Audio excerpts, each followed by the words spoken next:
Assalamualaikum warahmatullahi wabarakatuh. Waalaikumsalam warahmatullahi wabarakatuh. Bagaimana kabarnya hari ini? Alhamdulillah, sehat walafiat. Yes, yes, yes. Alhamdulillah semuanya sehat ya. Siapa hari ini yang tidak masuk? Udah. Kenapa kok tidak masuk? Ya, semoga kita semua diberi kesehatan ya, dan yang sakit juga diberi kesembuhan.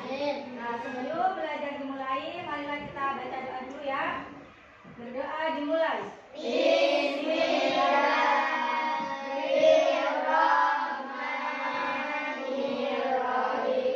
Raditu billahi rabba wa bil islami dinan wa bi Muhammadin nabiyyan wa rasula. Rabbi zidni ilma warzuqni fahma. Amin ya rabbal alamin. Setelah itu kita baca surah-surah pendek dulu ya. Kita baca surah Al-Kautsar. A'udzu Billahi minasyaitonir rajim. Bismillahirrahmanirrahim.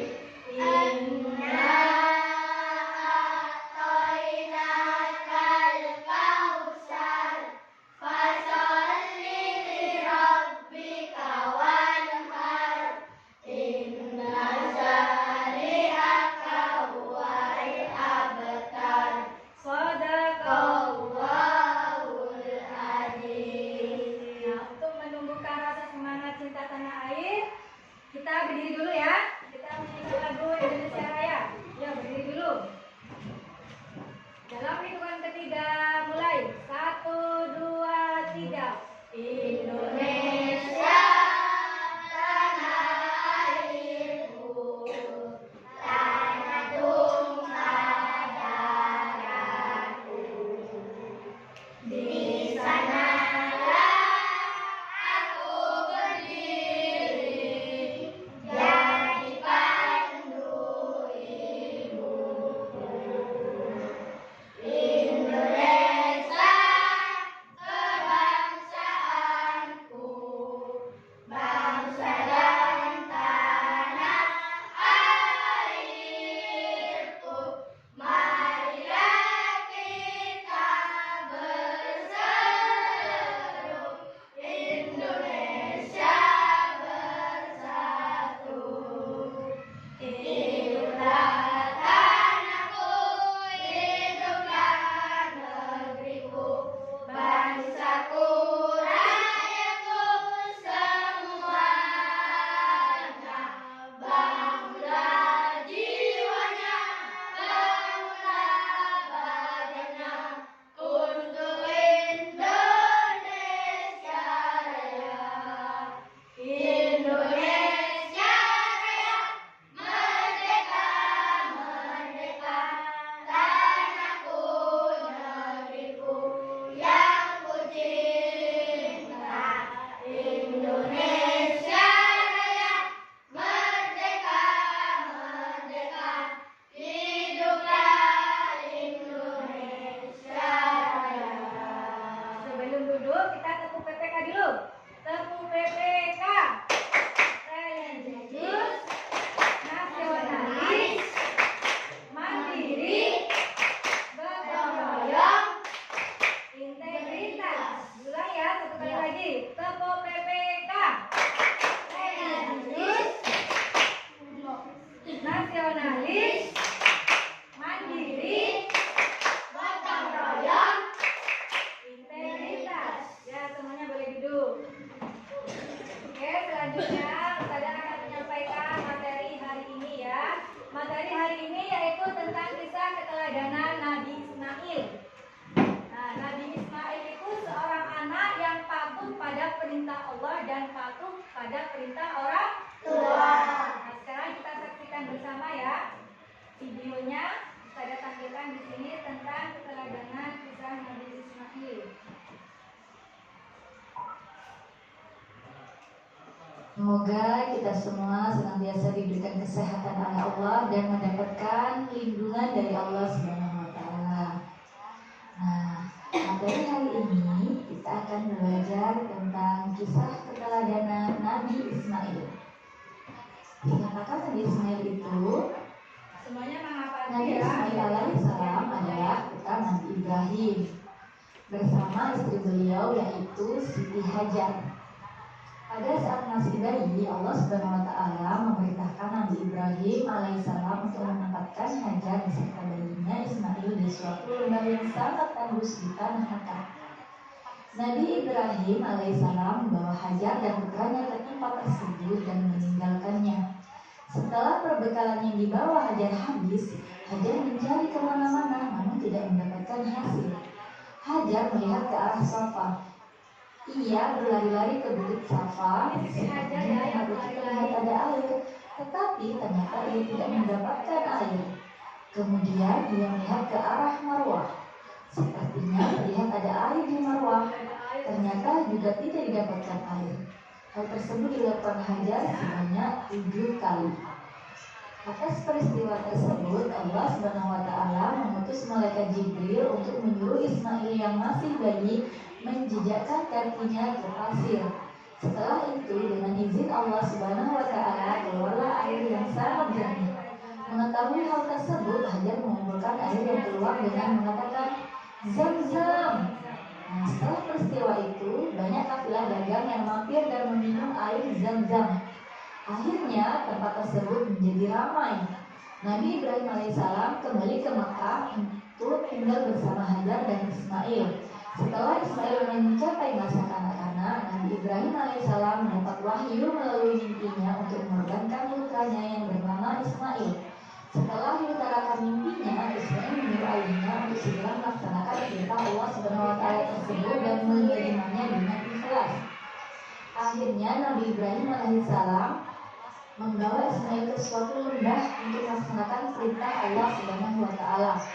Pada saat proses itu dilaksanakan, terjadilah suatu keajaiban. Ismail diganti oleh Allah Subhanahu wa taala dengan seekor domba yang sangat besar.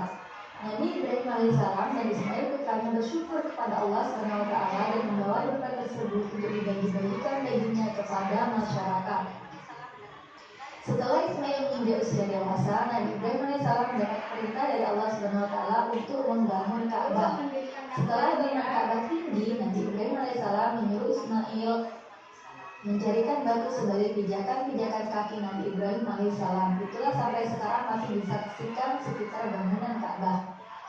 Selesai membangun Ka'bah, Nabi Ibrahim alaihissalam berdoa.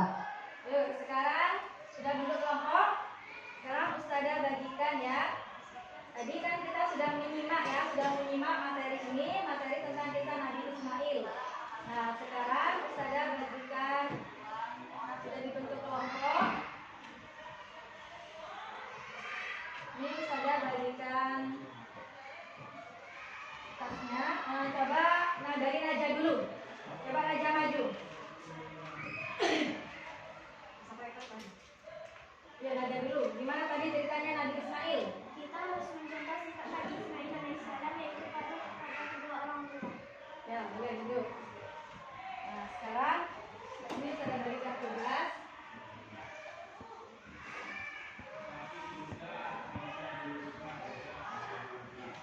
Kalian tulis sikap apa saja yang bisa kita contoh dari keteladanan Nabi Ismail ya.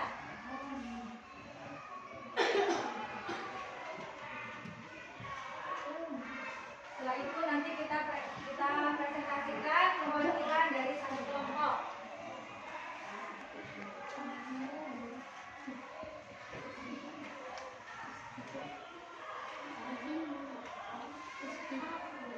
Jadi tugasnya kalian tuliskan di situ apa saja keteladanan yang bisa kita contohkan dari sikapnya Nabi Ismail.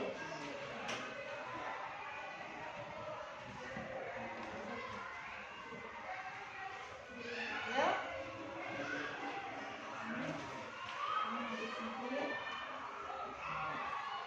Tulis.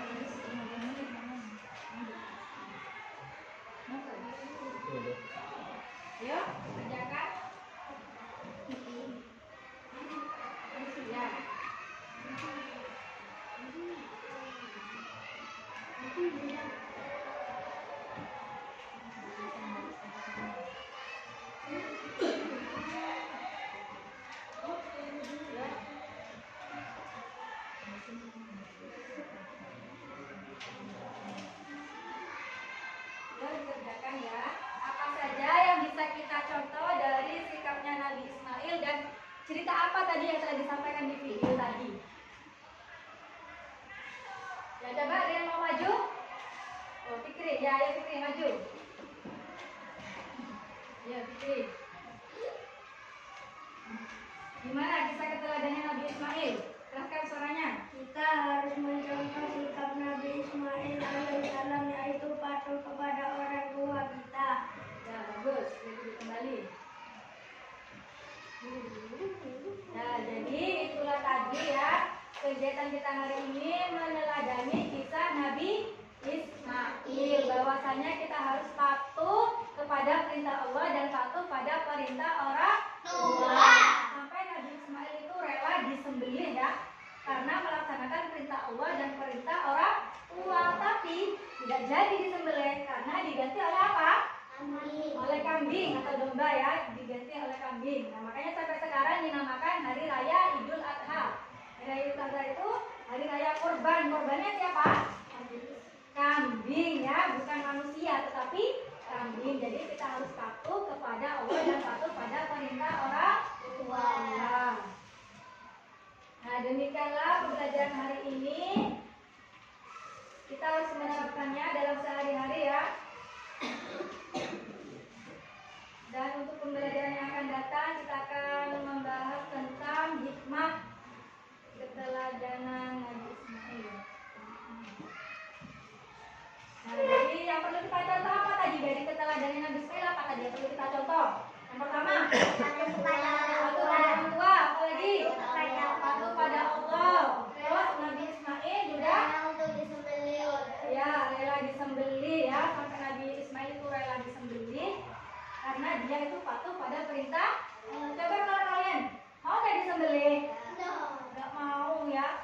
Jangankan disembelih, kena pisau aja sakit kan ya, apalagi kalau disembelih pastinya akan kesakitan. Untungnya tidak jadi sama malaikat Jibril, diganti dengan kambing. Makanya tidak jadi dia domba. Jadi Nabi Ismail setelah dewasa, Nabi Ismail itu membangun Ka'bah bersama Nabi Ibrahim, seperti tadi yang dilihat di layar ya. Ini Ka'bahnya. Ini Ka'bah yang sampai sekarang ada di Mekah, yang menjadi kiblatnya umat Islam. Ini yang membangun Nabi Ibrahim dan Nabi Ismail. Nanti kalau kita haji atau umroh nanti kita akan pergi ke sana ya, ketemu sama Ka'bah. Ini yang membangun siapa? Nabi Ibrahim dan Nabi Ismail. Ini yang pertama kali membangun. Nah, dan di tempat ini juga Nabi Muhammad dilahirkan. Jadi Nabi Muhammad dilahirkan di sini ya, di bangunan Ka'bah ini. Ya. Oke ya. Nah, cukup ini dulu ya materi kita hari ini. Semoga kita bisa mencontoh keteladanan Nabi